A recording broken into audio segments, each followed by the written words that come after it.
તાજા સમાચાર તમારી ભાષામાં મેળવવા માટે ડાઉનલોડ કરો ગુજરાતી મિડ ડેની એપ। एरोस्पेस इंजीनियरिंग के बाद वही उसको ऐसे समझ में आया कि ये आधा अधूरा ही है, कि इससे तुमको क्या मिलेगा। मतलब ठीक है, पैसे तो मिल जाएंगे, बट वो क्या तुम वो वाली चीज़ पूरी लाइफ भर कर सकते हो क्या? सेम अब वो लाइफ भर यदि नहीं कर सकते हो, मतलब तुम उब जाओगे। क्योंकि माया को तुम हटा नहीं सकते हो, क्योंकि वो माया बनी हुई इसलिए एंजॉय करने के लिए, उसको जीने के लिए। बट वो यदि कनेक्शन टूट जाएगा, जो कि अभी काफ़ी टूटा हुआ है, जो भी इंसान ईमानदारी से सवाल करता है, मतलब सत्यनिष्ठा के साथ, कि हाँ अब मुझे इस चीज़ को जानना ही है, चाहे वो मैथमेटिक्स हो, चाहे वो कोई फिजिसिस्ट हो, चाहे कोई कैसा भी साइंटिस्ट हो, वो बोलेगा कि नहीं नहीं मुझे इस पूरे सत्य को जानना है, तो वो वही चीज़ पे पहुंचेगा फाइनली। तो इस सवाल के बारे में तो सोचोगे ना, बुद्ध को यही तो सवाल आए थे चार, लाइक ये बूढ़ा क्यों होता है, इंसान मरने के बाद क्या होता है, ये मृत्यु क्या होती है। अब आप सोच के देखो मृत्यु क्या होती है। ब्रह्म ज्ञान की प्राप्ति तो विराट कोहली के भी हो सकती है, वो बिना अपनी चित्त की मेमोरी को यूज़ करके एक शॉट खेल के दिखा दे। महाराज जी, आप कहाँ से आए हैं, कि वो यहाँ आए, पहले क्या करते थे, अब क्या? जैसे ये सवाल पहले में से कुछ पूछा था ना, कहाँ से आए हो, तो उसको बहुत सारे जवाब देता था। मैं कभी बोलता था कैलाश से आया हूँ, कभी बोलता था मैं कुंड से आया हूँ, कभी बोलता था यहाँ से आया हूँ। बट फिर मुझे समझ में आया कि जो आप जो पूछ रहे हो उसके हिसाब से तो ये पूछ रहे हैं कि हाँ अभी इस शरीर का जन्म कहाँ से हुआ है। तो हाँ, उसका वो तो हरियाणा में जन्म है मेरा, हरियाणा में झज्जर जो ज़िला है। तो स्कूलिंग वगैरह वहाँ से हुई, फिर उसके बाद पढ़ाई के लिए जैसे जेई वगैरह एग्ज़ाम की तैयारी की। तो तैयारी करने के बाद फिर मुंबई गए, आईटी मुंबई, एरोस्पेस इंजीनियरिंग के बाद वही उसको ऐसे समझ में आया कि ये आधा अधूरा ही है, कि इससे तुमको क्या मिलेगा। मतलब ठीक है, पैसे तो मिल जाएंगे, बट वो क्या तुम वो वाली चीज़ पूरी लाइफ भर कर सकते हो क्या? सेम अब वो लाइफ भर यदि नहीं कर सकते हो, मतलब तुम उब जाओगे उस चीज़ से। तो मेरे को वैसा चाहिए था, लाइक पूरा जॉब, लाइक हाँ ऐसी चीज़ मुझे मिल जाए जो मैं करता रहूँ, बस मज़ा आता रहे, लाइफ चली जाए पूरी है। और उसकी खोज में तुम निकलते गए, फिर जैसे मीनिंग ऑफ लाइफ तुम ढूंढते रहते हो, यार ये लाइफ का मतलब क्या है, मुझे क्या करना चाहिए। आगे बढ़ते जाते हो, आगे बढ़ते जाते हो। उसमें बहुत सारे ऐसे रास्ते आए, बहुत सारी चीज़ें हुई बीच बीच में, यहाँ वहाँ मोड़ आए बहुत सारे। धीरे धीरे आके फिर तुमको वही फाइनली वही तुम वैसे ही देखते हो कि जो होना होता है वो वैसे ही होता है। तो वैसे ही हुआ, सत्य तक पहुँचा मैं, जैसे भी पहुँचा लड़खड़ा के भटक भटक के। फिर उसके बाद अभी तो जैसे फिर उसको समझ में आया कि अभी जो भारत का जितना भी ये वैदिक जो ज्ञान बोलते हैं या पुराना जो संस्कृति ज्ञान बोलते हैं, वो सारा का सारा उसी के ऊपर डिपेंडेंट है। मतलब अपने जितने भी हैं नाट्य शास्त्र या जो भी बनाए गए हैं, वो सब आध्यात्म को केंद्र बिंदु लेके बनाए गए हैं। सब राग जो डिज़ाइन हुए हैं, म्यूज़िक से लेके, परफॉर्मेंस से लेके, फिर रहन सहन से लेके, फिर जो परिवार का जो विधि है, शादी का विधि है, संस्कार जो होते हैं बच्चों के, सारे के सारे ये उस चीज़ को केंद्र बिंदु लेके डिज़ाइन किए गए हैं। पूरा सिस्टम जो पूरा जो जैसे आश्रम की व्यवस्था थी पहले कि हाँ ब्रह्मचर्य आश्रम होगा, गृहस्थ आश्रम होगा, तो वो पूरा वैसे ही उन्होंने बनाया है कि अब इस माया में तुम कैसे डिज़ाइन करो कि वो आध्यात्म वाला जो कनेक्शन है वो बना रहे, कि लोग खो ना जाए ज़्यादा।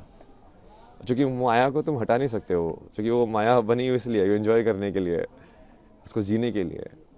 बट वो यदि कनेक्शन टूट जाएगा, जो कि अभी काफ़ी टूटा हुआ है, अभी लोगों को वही लगता है कि ये सब अलग अलग है, अलग अलग नहीं है, वही की चीज़ है वो। कैसा आध्यात्म है और कौन सी चीज़ें जिसने आपको ट्रिगर किया आध्यात्म इस स्पिरिचुअलिटी को? ऐसा तो कुछ नहीं है ना जिसने ट्रिगर किया स्पेसिफिकली, लाइक अलग अलग थे चीज़ें जो अलग अलग मोमेंट के लिए ट्रिगर करते गए। अध्यात्म में जाना है, क्या हुआ ऐसा? मतलब आध्यात्म आप किसको बोल रहे हो? उसके ऊपर है ना जवाब। अब यदि तुम वैसे देखो तो किसी चीज़ सवाल के बारे में सोचना, बैठ के चिंतन करना, वो भी आध्यात्म ही है। चाहे मैंने कुछ भी पढ़ा हो या नहीं पढ़ा हो, शंकराचार्य को पढ़ा नहीं हो, विवेकानंद को पढ़ा नहीं पढ़ा हो, यदि मैं अपने में ही बैठ के सोच रहा हूँ, बैठ के, जैसे रमना महर्षि थे, उनके दिमाग में एक दिन ये ख्याल आया कि ये मौत क्या होती है। तो बैठ के उस मौत को देखने लगे, यार कि अच्छा ये है क्या ये। तो उनको ज्ञान की प्राप्ति हो गई। अब आप क्या बोलोगे, क्या ट्रिगर था उसका, वो क्या जरूरी थी? कुछ जरूरी नहीं थी। क्योंकि वो करने वाला तो अब वो आध्यात्म से रिलेटेड थे क्या नहीं थे, नहीं, उन्होंने तो ऐसा कोई वो साधना नहीं की, कुछ संन्यास नहीं लिया, कुछ नहीं किया। तो उसमें भी वही है कि आप उस चीज़ को अलग करके देखोगे कि हाँ अध्यात्म में आ गए हो, ऐसा कुछ नहीं है। जो भी इंसान ईमानदारी से सवाल करता है, मतलब सत्यनिष्ठा के साथ कि हाँ अब मुझे इस चीज़ को जानना ही है, चाहे वो मैथमेटिक्स हो, चाहे वो कोई फिजिसिस्ट हो, चाहे कोई कैसा भी साइंटिस्ट हो, वो बोलेगा कि नहीं नहीं मुझे इस पूरे सत्य को जानना है, तो वो वही चीज़ पे पहुंचेगा फाइनली। महाराज जी, ऐसी कौन सी चीज़ है आज की पीढ़ी का जो आध्यात्म से एक अलग वो होता जा रहा है, उसको लेकर के क्या कहेंगे, क्या दृष्टिकोण है आध्यात्म का है? क्या चीज़ है जो इस पीढ़ी को अध्यात्म से अलग कर रही है? और दृष्टिकोण क्या होना चाहिए? दृष्टिकोण तो यही होना चाहिए कि ये सब उसी के ऊपर ही बेस है, कि जो बेस है वो आध्यात्म ही है। जो जिस चीज़ को तुम, जहाँ पे हम जी रहे हैं उस ज़िंदगी में, यदि तुम्हारे पास यही सवाल नहीं आया कि मृत्यु के बाद क्या होना है मेरा, और ये मैं जन्म से पहले क्या था, मैं कुछ था कि नहीं था, तो इस सवाल के बारे में तो सोचोगे ना। बुद्ध को यही तो सवाल आए थे चार, लाइक ये बूढ़ा क्यों होता है, ये इंसान मरने के बाद क्या होता है, ये मृत्यु क्या होती है। अब आप सोच के देखो मृत्यु क्या होती है। अब आप सोचोगे, चिंतन करोगे, आपको समझ में आएगा यार इसका जवाब कहाँ मिलेगा। फिर आप ढूंढोगे कि अच्छा तू दे सकता है इसका जवाब, तू दे सकता है इसका जवाब। मान लो सेटिस्फाई हुआ, आपको समझ में आया कि हाँ ये जवाब है, नहीं तो जो आप उसका जो पद्धति है उसको फॉलो करोगे कि हाँ अच्छा इसको ऐसे जवाब इसका पाया जा सकता है। तो उसके वही बहुत सारे तरीके हैं, बट वो हर चीज़ वही से रिलेटेड है। आप सेम चीज़ लाइक क्रिया योगा में मैंने लोगों का एग्जाम्पल भी दिया ना कि ब्रह्म ज्ञान की प्राप्ति तो विराट कोहली के भी हो सकती है। वो बिना अपनी चित्त की मेमोरी को यूज़ करके एक शॉट खेल के दिखा दे, सिर्फ उस मोमेंट में रह के, कि उस टाइम पे उसको मसल मेमोरी यूज़ नहीं कर रहा है वो, कि हाँ ऐसे बोला तो मुझे ऐसे शॉट खेलना है, क्योंकि जनरली मसल मेमोरी यूज़ करते हैं, रिफ्लेक्स में होता है सब कुछ। बिना रिफ्लेक्स यूज़ किए उस प्रेजेंट मेमोरी में रह के यदि वो मोमेंट कर सकता है तो वो क्रिया योगी बन जाएगा। ऐसे डांसर लोग भी कर सकते हैं कि यदि उस पूरी मोमेंट को वो एम्बॉडी करे, पूरा चेतना के अंदर आए कि हाँ मेरा हाथ ऐसे घूम रहा है, पूरा देखेंगे हाँ वो क्रिया हो कैसे रही है, तो वो भी क्रिया योगी बन सकते हैं। तो ये कोई ऐसा नहीं है ना कि वो असली ज़िंदगी से सेपरेट है, ये एक ही चीज़ है। वो बस आप कितनी डेप्थ में उसको देखना चाहते हो उसके ऊपर है। अभी हम पूरा सुपरफिशियल उसमें देख रहे हैं, और इसके भी बहुत सारे कारण हैं। मतलब ये पश्चिमी सभ्यता का असर है। अब ये सुबह जैसे वो फ्रांस में एक थी, उनसे बात हो रही थी, वो यही बता रहे थे कि वहाँ पे तो लोग बहुत क्लोज्ड है, मतलब, और वहाँ पे लोगों को इन सब चीज़ों में इंटरेस्ट नहीं होता है। लाइक सब इंडिविजुअलिटी में और लाइक मटेरियलिज्म को और के चक्कर में पड़े रहते हैं, जो थोड़ा बहुत असर हमारे ऊपर भी हो गया है। क्योंकि वो अब हमारे पर वो राज करके गए थे, हमारे अंदर इन्फीरियरिटी कॉम्प्लेक्स आ गया कि इनके अंदर कुछ तो बढ़िया होगा जिसकी वजह से ये हमसे पावरफुल बन पाए। तो हम फिर वो चीज़ को उसके पीछे पड़े हुए कि इनके पास जो था हम भी वही चीज़ सीखें ताकि वो चीज़ रिपीट ना हो। लेकिन वो सही अप्रोच नहीं है, क्योंकि उनकी हालत देखो ना, यूएसए के अंदर 50% लोग मेंटल हेल्थ प्रॉब्लम्स में हैं। अब क्या हो, ऐसा बनना चाहते हो आप, ऐसा बनाना चाहते हो देश को? विदेशी जो होते हैं वो आध्यात्म की ओर आ रहे हैं, हमारे यहाँ आ रहे हैं, लेकिन जो हमारे लोग हैं वो कहीं ना कहीं विदेशी परंपरा को अपना रहे हैं, ऐसा क्यों? ये यही है ना, उसकी वजह से हो ये। अब जैसे आपके ऊपर मान लो कोई आपसे ज़्यादा ताकतवर है, तो आप सोचोगे यार इसके पास ऐसी कौन सी शक्ति है कि इसको ज़्यादा ताकतवर बना रही है मेरे से, तो आपका भी रुझान उसी की साइड होगा। तो आप सोचोगे यार ये लोग साइंस पढ़ के, ये एटम बम बना के, हथियार बना के ये दुनिया पे राज कर सकते हैं, तो मैं इससे बड़ा हथियार बनाऊं तो सब उसी रेस में पड़ जाते हैं फिर वो, बट उस रेस का तो कोई अंत ही नहीं है भाई। महाराज जी, एक और क्वेश्चन है कि ऐसा क्या था अध्यात्म में जो आप इस ओर आए, इतनी सरल जिंदगी छोड़ के इतनी कठिन जिंदगी में आने का निश्चय किया? किस तरह का परिवार में क्या इसमें रिएक्शन रहा आपका? नहीं, इसकी चॉइस नहीं होती ना। रियल में आप देखोगे ना, बहुत सारे लोगों की यदि जीवनी कहानी पढ़ोगे तो आपको समझ में आएगा कि ये चॉइस होती ही नहीं है वो। क्योंकि तुमको यदि वो चीज़ की तरफ रुझान है ना, तो तुम इस लाइक उसको चीज़ तुमको खींचती रहेगी अपने साइड, उस लाइक वो बुलाती रहती है कि हाँ, अब तुम जाते रहते हो उसके साइड, एक के बाद एक। तुम चाहोगे कि नहीं मैं फिर से लाइक इस चीज़ में जाऊँ मेन स्ट्रीम में, बट वो होगा ही नहीं, तुम खुशी नहीं रहोगे। अब तुमको हमेशा ऐसे लगता रहेगा यार नहीं यार ये मेरे लिए नहीं बना है, ये मेरे लिए नहीं बना है। तुमको कुछ और करना है, किस तरह की जॉब थी महाराज जी आपकी? क्या जॉब थी आपकी? जॉब तो बहुत सारी अलग अलग टाइप की किया है मैंने। लाइक अभी जो लास्ट जॉब थी वो तो इसी में थी, यूआई यूएक्स के अंदर, ये ऐप्स वगैरह डिज़ाइन करना, वेबसाइट डिज़ाइन करना, इसका फ्लो वगैरह डिज़ाइन करना। उससे पहले जैसे इसमें भी काम किया मैंने, ये ट्रैवल फोटोग्राफी या डिसोस करके एक प्रोजेक्ट IIT बॉम्बे का गवर्नमेंट स्पॉन्सर प्रोजेक्ट था। उसमें बेसिकली वो डॉक्यूमेंट करने के लिए इंडियन आर्ट्स एंड क्राफ्ट और हिस्ट्री को, तो उसके थ्रू ऐसे मैं बहुत जगह पे घूमा बहुत सारी चीज़ें डॉक्यूमेंट किए मैंने, पुराने टेम्पल्स लाइक पेंटिंग स्टाइल्स और ये सब। उसके बाद जैसे इसमें भी काम किया मैंने, मैगजीन्स वगैरह में, फिल्म मेकिंग भी की मैंने, डॉक्यूमेंट्री फिल्म में मेरी लाइक फिक्शन फिल्म भी है बहुत सारा कंटेंट है भाई। महाकुंभ को लेकर के क्या संदेश देंगे, किस तरह की व्यवस्थाएं लगी आपको, क्या? व्यवस्था तो सही है। अब उसमें मेन जैसे मैं तो ये चाहता हूँ ना कि ये सारी चीज़ें सिर्फ आध्यात्मिकता से लिमिटेड ना हो। यहाँ पे बेसिकली महाकुंभ के अंदर देश के सबसे बड़े बड़े साइंटिस्ट भी आने चाहिए। वो इसरो के साइंटिस्ट वही बैठ के तुम डिस्कस करो ना विज्ञान को, और वो बोलो उन बाबा को कि यदि तुम्हारे पास ज्ञान है तो तुम इस चीज़ का भी जवाब दो तो वो जब चीज़ें मिलेंगी तभी होगा एक साथ वो, कि वो तभी वो समझ में आएगा कि हाँ ये चीज़ें तो जुड़ी हुई हैं। परिचय देना। अभय सिंह हरियाणा से एक मिनट और इंग्लिश में इसको पढ़ें। जी महाराज जी, where do you have came here? What was the purpose of coming in spirituality, and how do you connect spirituality towards the science, to the science, from the science? I am come from Haryana. I was born in Haryana. Then, like, life took different turns. So I went to like IIT to study. Then changed the path from engineering to arts. And that also didn't work. Then changed again. So kept changing unless like I arrived at the final truth, you can say. Then after that, I started exploring. Okay, so what is it like? It makes it. What is it the other people have discovered about it? Then I started like when you see Sanskrit, like how Sanskrit was written and composed. What makes Sanskrit so special? So if you see the Maheshwaraya Sutra, like this Panini says like he was in meditation. Then he got this sutra.